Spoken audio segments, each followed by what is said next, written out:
Vamos chegando, vai se ajeitando aí no seu lugar, que aqui a gente já está pronto para começar mais um Trocando Ideias. E de cara eu já vou pedir para que você se inscreva aqui no canal e deixe seu like também no vídeo para ajudar a crescer essa comunidade de gente de Deus que está querendo aprender mais sobre a Bíblia. Fique aí que a gente já volta.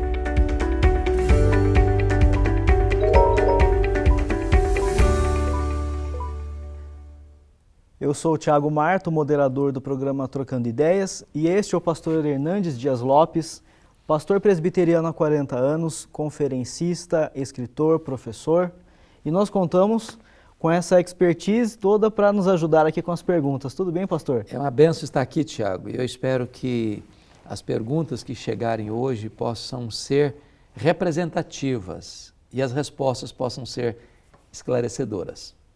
Então vamos lá, vamos começar com a pergunta de Anaí Martins. Olá, pastor, dentro da doutrina do salvo, uma vez salvo para sempre, se, por exemplo, a pessoa aceitou a Jesus como Salvador, se batizou, mas por circunstâncias quaisquer ela se afastou dos caminhos do Senhor e passou a viver de forma totalmente contrária aos preceitos bíblicos e vindo a falecer, sem se consertar com Deus, ela irá para o céu, pastor? Grande abraço. Bom, a pergunta é muito interessante e criou-se aí toda uma narrativa de uma pessoa que se arrependeu, que creu, foi batizada, que recebeu a instrução de que salvação é uma garantia de Deus, mas que se desviou e morreu no pecado. Bom, parece que a coisa está complicada na pergunta, mas vamos entender. A salvação, ela é assegurada mesmo. Isso a Bíblia ensina de ponta a ponta. Salvação não se perde. A salvação é uma dádiva de Deus e Deus não dá e toma de volta. Quem garante a salvação é o próprio Deus.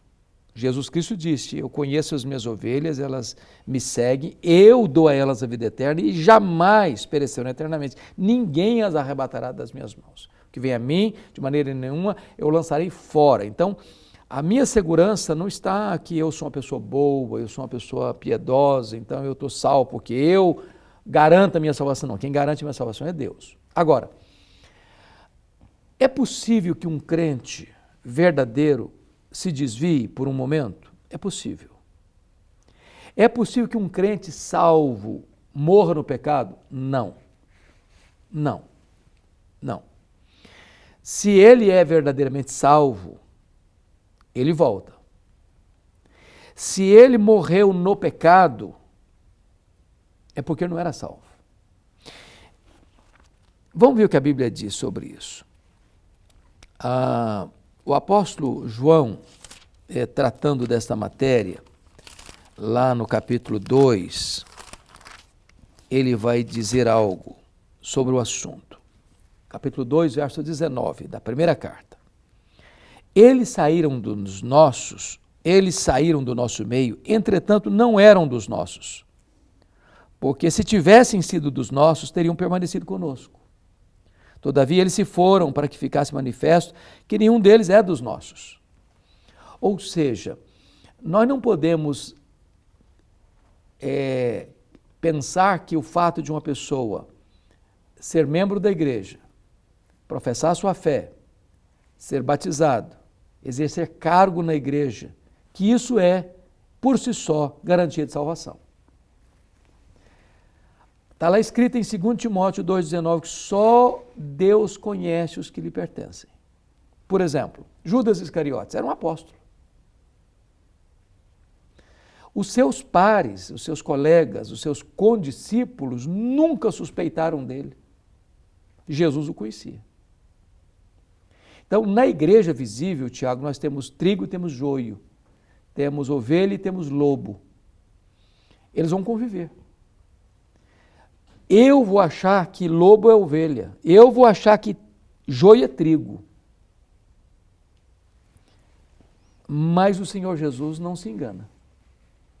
Então, se essa pessoa que foi membro da igreja, batizada, professou a fé, e se desviou e morreu lá no pecado, sem se arrepender, ela tinha nome de crente, mas não era crente. Jesus disse que naquele dia muitos vão dizer, Senhor, porventura não profetizamos em teu nome, não fizemos milagres, não expulsamos demônios, Jesus, apartai-vos de mim, vós a iniquidade, vós que praticais a iniquidade, eu nunca vos conheci. O salvo permanece. Se ele cai, ele levanta. Se ele tropeça, ele se arrepende. O salvo não tem prazer no pecado. Deus não nos salvou no pecado, Deus nos salvou do pecado. A evidência de que uma pessoa é salva é se ela vive uma vida de piedade, de irrepreensibilidade, de coração quebrantado. Então, a citação dela não está destruindo a doutrina da perseverança dos santos. A experiência dela está provando que esta pessoa era crente, com o nome no rol da igreja, mas não com o nome escrito no livro da vida. Aliás, você que está aí assistindo a gente, se você não nos acompanha, nós tratamos sobre esse assunto, né, de salvação e nos 5 programas, se eu não me engano, anteriores a esse. Então, dá uma procuradinha, assiste os programas anteriores e tem bastante conteúdo sobre esse assunto. Então, seguindo aqui, nós temos a pergunta agora, pastor, de Raquel Monteiro. Olá, pastor, como perceber que o Espírito Santo está ganhando a guerra contra a minha carne? É fácil de entender isso. Se uma pessoa está vivendo uma vida de santidade, de piedade, de obediência, o Espírito Santo está ganhando. Agora, se eu estou alimentando a carne, se eu estou sucumbindo aos desejos da carne, se eu estou cedendo às tentações, se eu estou levando uma vida relapsa, descuidada, eu estou vivendo para atender aos ditames da carne, que inclina para a morte e a inimizade contra Deus. Agora, se a minha vida é uma vida de obediência, de prática de boas obras, de intimidade com Deus, de deleite em Deus, é claro que é o Espírito de Deus que está me conduzindo para esse tipo de vida. Então agora nossa terceira e última pergunta vem de Elisama Carvalho da Costa, de Chapadinha, Maranhão. Olá, pastor Hernandes e Tiago, tudo bem? A paz de Cristo. Pastor, Mateus 24 fala dos sinais da vinda do Senhor. O que ele quis dizer no versículo 20? Me explique, por favor. Então vou ler o versículo 20. Orai para que a vossa fuga não se dê no inverno, nem no sábado. Bom, Tiago, o capítulo 24 de Mateus contém o chamado sermão profético de Jesus. Nesse sermão, Jesus fala dos sinais que antecederão a sua vinda e a consumação do século. O engano religioso, terremotos, guerras, rumores de guerras, o esfriamento do amor. E aí, o Senhor Jesus Cristo vai dizer que este evangelho do reino será pregado em todo o mundo, então virá o fim. E aí Jesus passa a ilustrar esse grande dia, Tiago, da segunda vinda, do juízo final, com o cerco de Jerusalém, com a tomada de Jerusalém no ano 70. E aí o que acontece? Se você percebe, Jerusalém chega a temperaturas abaixo de zero. Ora, numa temperatura abaixo de zero, você não tem condições de segurança para fugir. Seus pés descalços não suportam o gelo. A temperatura rigorosamente baixa não lhe dá condições de fazer longas caminhadas. Então, ora para que não dê no inverno. Por que ele diz?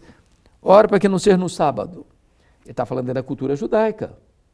Jerusalém foi tomada dentro da cultura judaica. E no sábado, pela cultura judaica, pela lei judaica, pelos preceitos judaicos de leis cerimoniais, o camarada tinha uma distância limitada para andar. Ele não ia adiante disso. Então, ele não podia fugir. Então, eu uso aqui também a questão das grávidas, no versículo 19. Ai das que estiverem grávidas e dos que amamentarem naquele dia. Sim. Uma mulher grávida não consegue correr. Se ela tem um bebê no colo, ela não consegue correr. Então, dentro dessa conjuntura aí do cerco e da tomada de Jerusalém no ano 70 por general Flávio, né, Tito Flávio, que toma Jerusalém no ano 70. Então, isso aqui é uma espécie de ilustração do pânico, do desespero, da angústia que será naquele grande dia do juízo, quando Jesus voltar, para aqueles que não estiverem preparados. Amós, o profeta Amós chega a dizer que esse dia vai ser um dia de trevas e não de luz para os ímpios. Ao mesmo tempo será o dia de maior alegria e gozo para os salvos. Quando o Senhor Jesus vai dizer para os seus remidos: vinde, benditos de meu Pai, entrai na posse do reino que vos está preparado desde a fundação do mundo. Então, dia de trevas para um, dia de luz para outro, dia de choro e dor para uns, dia de alegria para outros, dia de fuga sem sucesso para uns, porque os homens vão tentar se esconder nas cavernas, querendo a própria morte, mas a morte vai fugir deles. Mas dia do encontro com o amado da nossa alma, para os remidos. Vale a pena ler e reler, então, esse capítulo 24, hein? Exatamente. E se alguém puder, por exemplo, no meu comentário de Mateus, eu faço uma análise bem exaustiva, bem meticulosa deste capítulo. Talvez, se as pessoas tiverem acesso, vai ajudar bastante.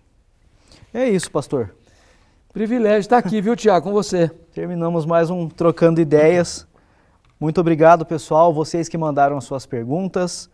E nós vamos então falar um pouquinho da Igreja Presbiteriana de Pinheiros, não é mesmo? Vamos falar. Que oferece aqui o Trocando Ideias para os nossos amigos. Pois é, gente. A Igreja Presbiteriana de Pinheiros, pastoreada pelo reverendo Arivaldo Dias Casimiro, é uma igreja bíblica, missionária, contemporânea, uma igreja presente na sociedade para socorrer os necessitados, plantando igrejas, revitalizando igrejas, distribuindo cestas básicas, cavando poços lá no sertão do Brasil, ajudando as pessoas nas mais diversas frentes. Se você mora em São Paulo, essa é uma igreja para você. Se você mora fora de São Paulo, você pode acompanhar todo o ministério desta igreja pelo canal do YouTube da igreja e pela IPP-TV. Venha para cá, participe com a gente. Será uma alegria ter você com a gente. Deus abençoe. Obrigado, Tiago. Eu que agradeço. Sua presença tão saudável e abençoadora aqui. E nossa gratidão às pessoas que estão nos acompanhando. Até a semana que vem, se Deus quiser.